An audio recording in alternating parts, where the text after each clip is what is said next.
Welcome to IBTV. Bhadradri Kothagudem జిల్లా మనుగూరు మండలం railway gate వద్ద నివసిస్తున్న సింగరేణి రిటైర్డ్ వృద్ధ దంపతులు ఓర్సు బాలకోటి అచ్చమ్మలు కుటుంబ నిర్లక్ష్యంతో కష్టాల్లో మునిగిపోయారు. నలుగురు సంతానంలో చిన్న కుమారుడు మృతి చెందగా పెద్ద కుమారుడు ప్రేమ వివాహం కోసం మోసపూరితంగా తండ్రి ఉద్యోగం పొందాడు. ఆ తర్వాత తల్లిదండ్రులను పట్టించుకోక సుఖ సౌకర్యాల్లో జీవిస్తున్నారు.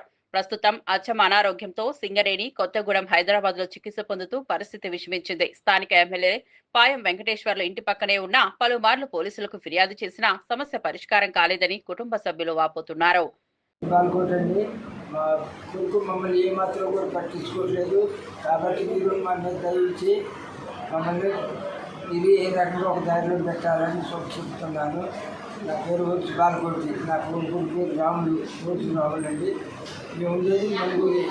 నా కొడుకు మాకు ఒక 5 మైళ్ళు 6 మైళ్ళు దూరంగా ఉంటాం ఇద్దరం. కాబట్టి ఇది మమ్మల్ని దయచి ఏదో రకంగా మమ్మల్ని రక్షించాలని చెప్తున్నాం. నా కొడుకు మాకు సొంతం లేనట్టు చేస్తుంది మా కోడలు. కాబట్టి మీరు బాధపడి ఏ రకంగా మమ్మల్ని రక్షించాలా. మాకైతే మొత్తం పైసలు కూడా జరిగించలేదండి. అది ఇచ్చింది 20,000-30,000 చెప్తుంది మా కోడలు అందరికి వచ్చిన వాళ్ళకల్లా. కాబట్టి మాకు ఇచ్చేది 8,000 అంతే తప్ప ఎక్కువ ఇచ్చారు. కాబట్టి మాకు కొడుకుని తీసుకెళ్ళి దాన్ని కూడా చేసేది సేవకు వచ్చారు. కాబట్టి మీరే దయచేసి మమ్మల్ని కాపాడాలా.